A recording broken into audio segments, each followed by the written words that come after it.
Quase todos nós já vimos algum tipo de filme onde existem guerreiros fortes, durões, malvadões, lutadores, que muitas vezes, então,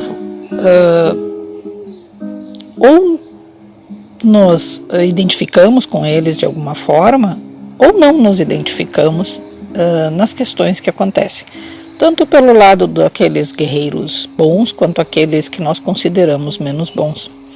Mas o que eu quero refletir é o seguinte: vamos imaginar que um destes guerreiros, que é imponente, que é durão, que é um senhor de si, das suas terras, das questões que possui, ele é picado por um escorpião. Já que escorpião está na moda, e além disso é meu signo de nascimento, né? Gosto muito de escorpião nesse sentido, mas o escorpião é um bichinho relativamente pequeno se nós formos comparar com um guerreiro, com alguém grande, com alguém musculoso, com alguém acostumado às lutas diárias. Só que este guerreiro é picado por um escorpião, que é um bichinho pequenininho, mas muito peçonhento. E só quem pode salvá-lo é um curandeiro, um feiticeiro, alguém que estuda sobre medicina, vamos dizer assim, só que muito antigamente, tá? Que pode salvá-lo. E aí ele tem uma decisão que tomar. Ele tem uma decisão, porque ele considera aquele feiticeiro, aquele curandeiro, um inferior a ele. E ele tem a decisão de que ele, um senhor, um guerreiro, alguém imponente, tem que se colocar nas mãos de alguém que ele considera inferior para que ele possa viver, para que ele possa continuar travando as suas lutas, enfim, fazendo as suas conquistas. Se esse guerreiro não se dobrar, se ele não tiver a humildade de reconhecer que ele pode ser salvo por alguém que ele considera inferior, com certeza ele vai acabar desencarnando, ele vai acabar morrendo, não vai mais fazer parte desse nosso mundo dos vivos. Mas se ele compreender com humildade, com uma resignação inclusive, de que há alguém, mesmo que ele considere inferior, que tem condições de salvá-lo, ele vai escolher ser salvo. E aí está uma coisa muito interessante. São escolhas. Se ele escolher ser salvo, ele poderá ser salvo.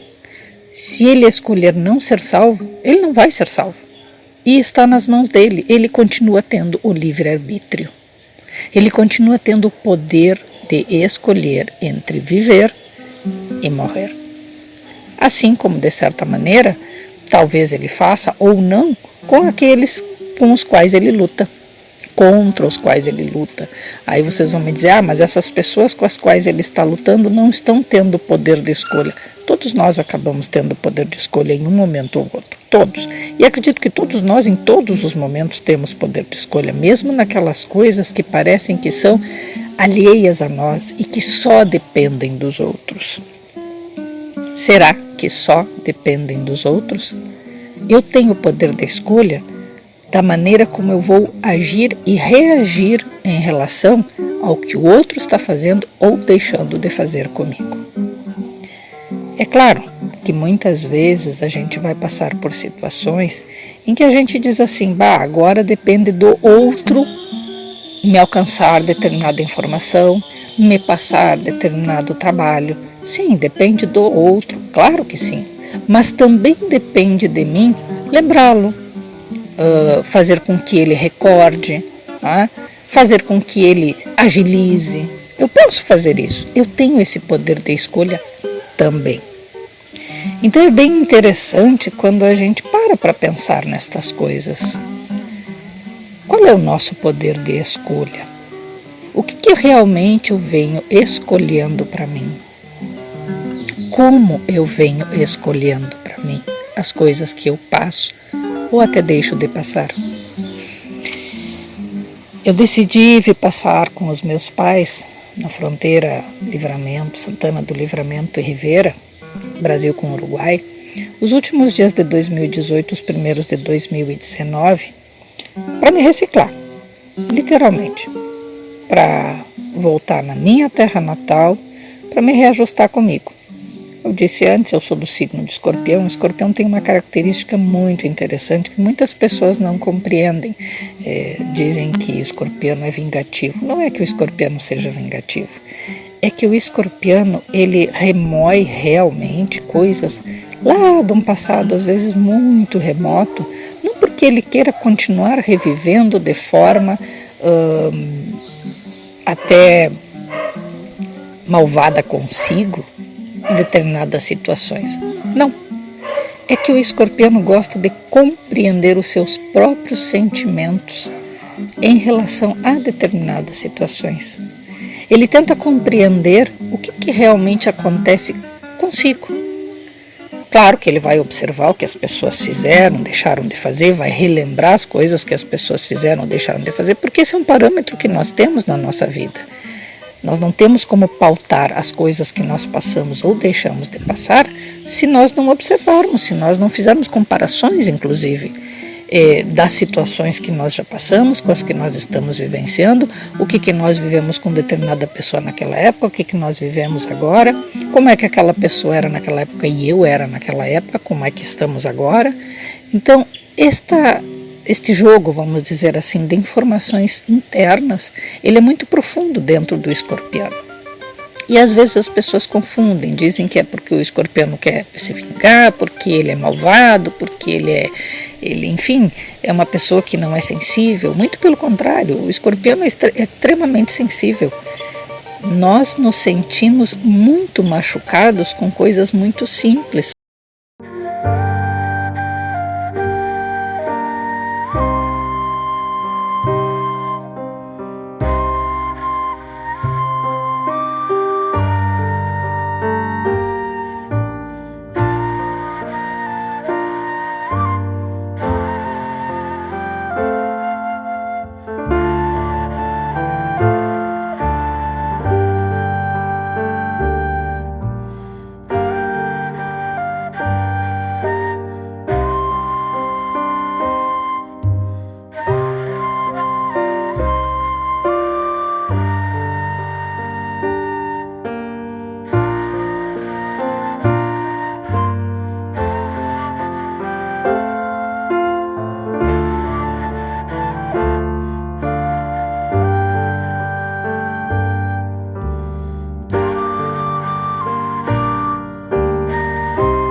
Pelas primeiras atitudes que eu tive aqui, que eu estava num processo de faxina e um processo de reconhecimento das minhas atitudes. O que eu tenho para fazer daqui para frente com todas as questões que eu trago comigo. Porque eu não vou deixar de ser a pessoa que eu sou, porque eu passei, eu deixei de passar, porque alguém me magoou, deixou de magoar, mas é importante eu reconhecer que todas as situações que eu passei me transformaram na pessoa que eu sou hoje. O pensamento, o sentimento, as emoções, e se isto é adequado ou não para as coisas que eu quero. Porque eu posso ser quem eu sou hoje, mas ainda não ser o adequado para as coisas que eu quero fazer daqui para frente, para os meus desejos, para os meus anseios, para todas as minhas questões, enfim. Porque é muito fácil a gente dizer assim, eu sou assim, eu não vou mudar. Quem disse? Nós estamos em constante mutação. É impressionante como nós nos deparamos com situações nas quais a gente diz assim, aconteceu tal coisa e eu não imaginei que eu teria tal reação. Porque realmente nós temos ainda muitas reações, são questões muito instintivas na gente. E se tem uma coisa que eu, pelo menos como boa escorpiana, como eu costumo dizer, que eu gosto de fazer, é tornar conscientes os meus processos. Porque aí realmente eu sei o que eu estou buscando, ou penso que sei. Se eu quero uma melhoria, se eu quero realmente ser dona da minha vida e ter as rédeas da minha vida na mão, eu vou procurar conscientizar os meus processos. Aí alguém vai chegar e vai dizer para mim assim, mas isso é tu tentar controlar o destino. Não, controle é uma coisa. Conseguir conscientizar os processos que a gente passa na vida é outra bem diferente. E eu estou me dando conta disso, de uma forma bastante doída, vamos dizer assim. Controlar é quando nós queremos que as coisas sejam feitas conforme a nossa expectativa. E a gente cria realmente expectativas em relação às pessoas, em relação às situações. Ainda é uma coisa muito inconsciente em todos nós. Nós criamos as expectativas. Quando nós conhecemos uma pessoa, por exemplo, nós imaginamos que aquela pessoa vai ser de acordo com um perfil que nós queremos que ela venha a ser. Tanto que muitos relacionamentos começam assim. A gente, de certa maneira, endeusa um ao outro porque a gente está dentro de uma expectativa. Eu quero que ele seja assim, uma pessoa que vai levantar a tal hora, fazer o seu exercício, porque vai me acompanhar, ou então vai assistir a televisão daquele programa que eu gosto, porque aí nós vamos ver juntos. A gente cria essas expectativas, ainda é muito normal em nós. E não há erro nisso. Simplesmente foi uma forma que nós, enquanto humanidade, conseguimos, a nível psicológico, a nível emocional, a nível mental, gerar para nós, para que nós pudéssemos aprender a conviver. Porque a convivência realmente não é uma coisa simples. Ela é algo que envolve mundos diferentes, expectativas diferentes, desejos diferentes, e às vezes a gente se perde na gente mesmo, que dirá num relacionamento. Então, é salutar que nós tenhamos algumas expectativas, mas é muito importante que nós conscientizemos essas expectativas, porque no momento que nós conscientizamos essas expectativas, nós deixamos de tentar controlar as situações. Nós percebemos que as situações existem, elas fazem parte da nossa caminhada, fazem parte da caminhada do outro, mas não são o que nós dominamos. Mas então, o que nós podemos dominar? Nós podemos dominar as nossas escolhas. Nós podemos dominar os nossos quereres. Nós podemos dominar a forma como nós reagimos, como nós agimos a determinadas situações, tanto provocadas por outros, quanto por nós mesmos. Porque é muito fácil nós chegarmos, como no meu caso, com 53 anos, e dizer, eu me transformei na pessoa que eu me transformei hoje, porque o fulano, beltrano, ciclano, lá atrás, 300 milhões de anos atrás, me machucaram, me magoaram, me destrataram, enfim. Mas qual foi a relação que nós tivemos naquele momento? Foi uma relação de amizade, foi uma relação de confiança, foi algo que me desestruturou, me ajudou. Por quê? Por que sim, por que não? Questionamentos que tornam conscientes os nossos modelos de ação, que são culturais. Na verdade, porque eu vivo aqui no Brasil, eu vou ter um tipo de comportamento que, obviamente, que se eu morasse no Japão, eu seria outro frente a uma mesma situação. Porque a cultura na qual nós estamos inseridos também colabora para que nós tenhamos determinadas atitudes, que nós tenhamos determinadas respostas às situações, às questões que os outros nos apresentam.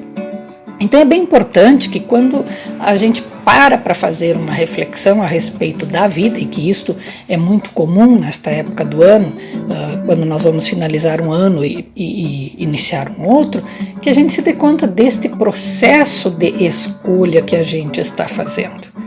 Nós estamos escolhendo constantemente a nossa vida. Nós estamos decidindo com o nosso livre-arbítrio se nós vamos levantar da cama com o pé esquerdo ou com o pé direito. É inconsciente ainda essa escolha? Sim, a grande maioria das vezes é. Por isso que eu falo em conscientizarmos as nossas escolhas, em conscientizarmos o modo como nós vivemos a nossa vida. E não estou dizendo com isso que é algo fácil. É muito desafiador, isto sim, tremendamente desafiador, porque nós temos que realmente observar em nós quais os parâmetros de vida que nós adotamos para nós, quais as questões de vida que nós resolvemos assumir como postura para nós. O que eu gosto, o que eu não gosto, quais são realmente as minhas preferências em relação à comida, à roupa, a filmes, a livros, a tipo de conversa, a tipo de religião, sei lá, qualquer coisa. O que eu trago para mim, o que eu tenho comigo em relação a estas situações? O que eu faço para realmente saber quem eu sou neste momento? Acontece comigo algo muito interessante quando eu estou procurando algumas respostas já há algum tempo. Eu tenho o Netflix, que o meu filho me colocou de dependente dele, então fica mais fácil eu assistir filmes. Então é impressionante como eu deixo lá na minha lista de filmes uma série de filmes. No YouTube também eu faço isso, eu ponho lá na minha pastinha de filmes vários filmes. Digo, em um momento ou outro me chama a atenção ver um determinado filme, ver um determinado seriado, e é muito interessante como quando eu vejo um filme, um seriado em determinada época, parece que as respostas chegam para mim de uma facilidade tremenda. Isso é bem interessante, é um processo que começou já há algum tempo, de eu assistir e ter respostas, porque às vezes eu coloco lá na minha lista, me interessa esse filme aqui, e ele fica lá na minha lista, fica meses na minha lista, e eu nem dou bola para ele.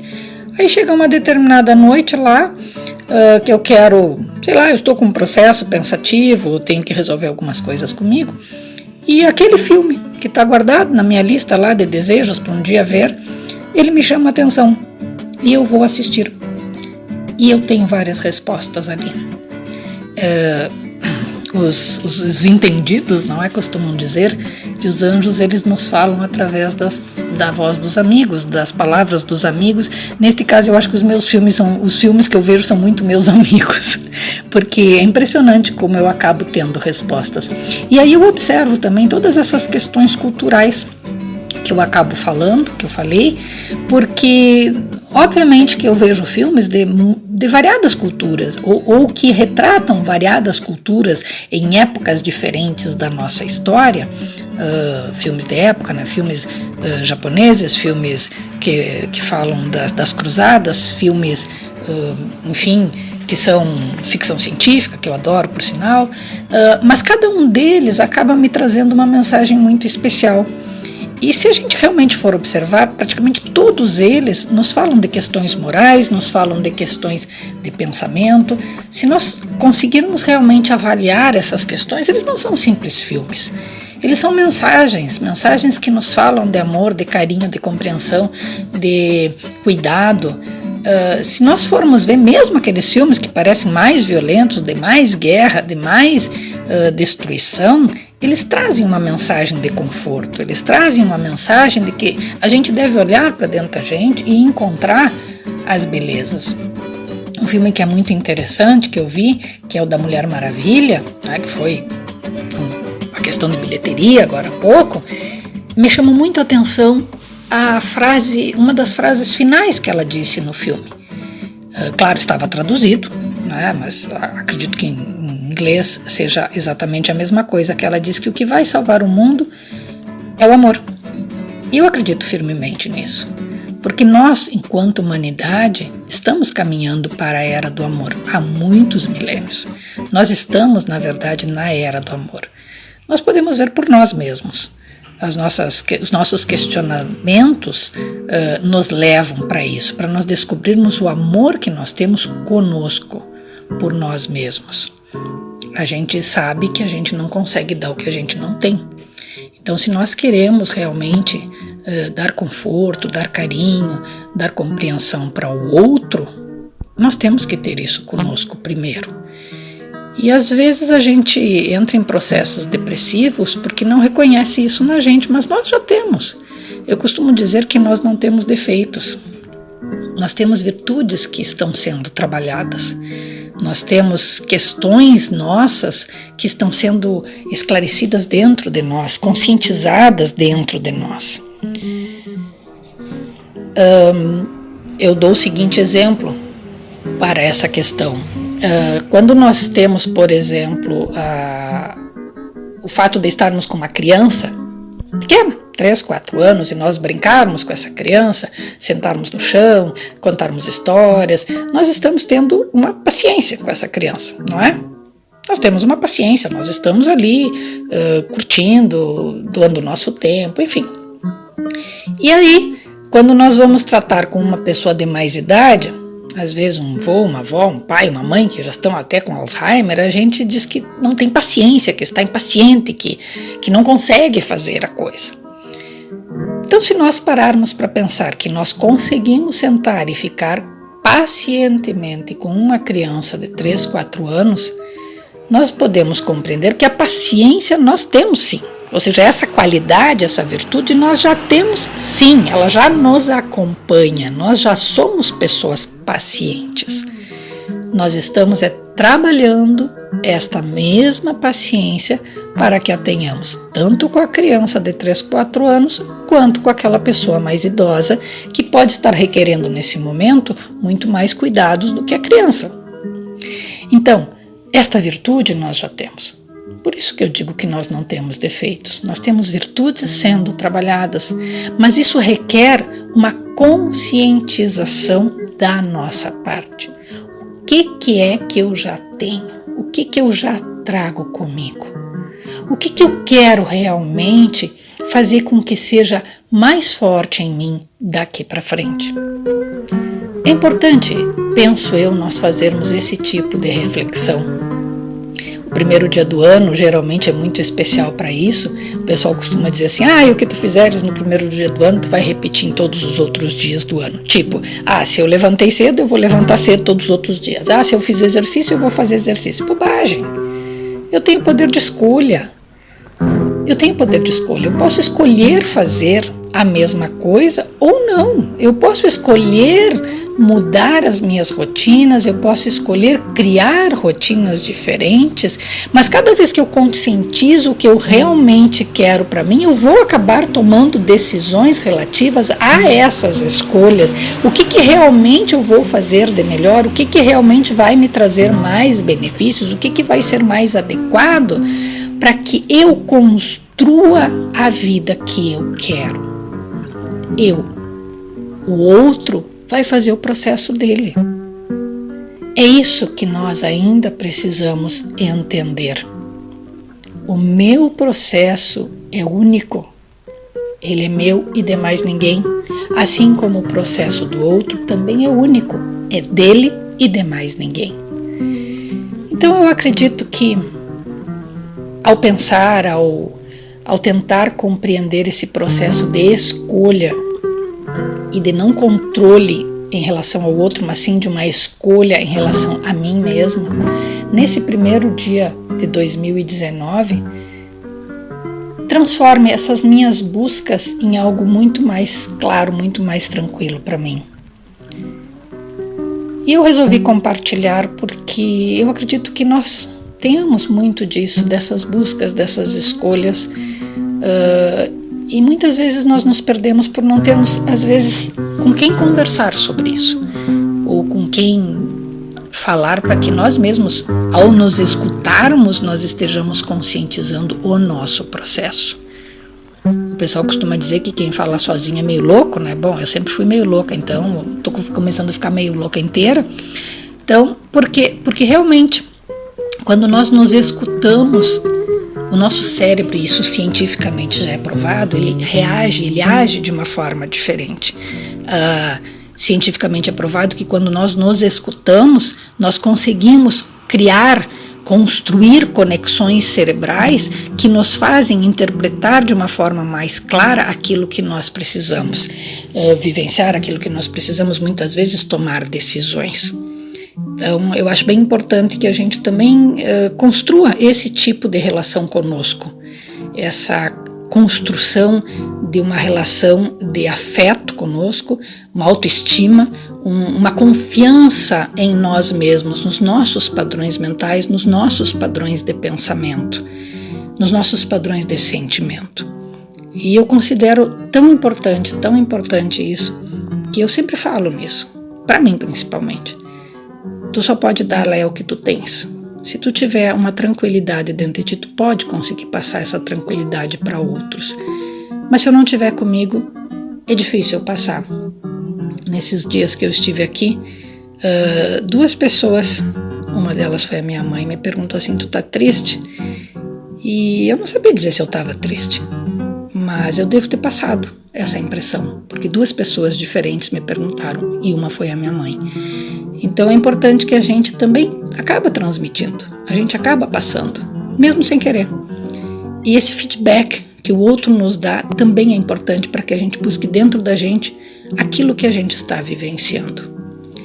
Então eu deixo essa reflexão também para todos nós fazermos. Às vezes aquele feedback que o outro nos dá não é porque ele quer nos magoar, ou quer dizer que nós não estamos numa caminhada certa, pelo contrário, pode ser a nossa melhor caminhada. E que então nós possamos observar esta caminhada, que nós possamos observar esta estrutura de pensamento diferente que chega até nós, para que a gente possa realizar as nossas escolhas, cada vez com mais consciência, cada vez com mais amor, cada vez com mais carinho por nós mesmos. Que todos tenhamos um ano de 2019, enfim, e todos os subsequentes, de muita paz, de muita harmonia, de muitas bênçãos, e que possamos cada vez nos fortalecer mais dentro das nossas escolhas, que elas sejam cada vez de mais luz, para que a nossa caminhada se torne cada dia um desafio mais brilhante, um desafio mais importante para a nossa evolução.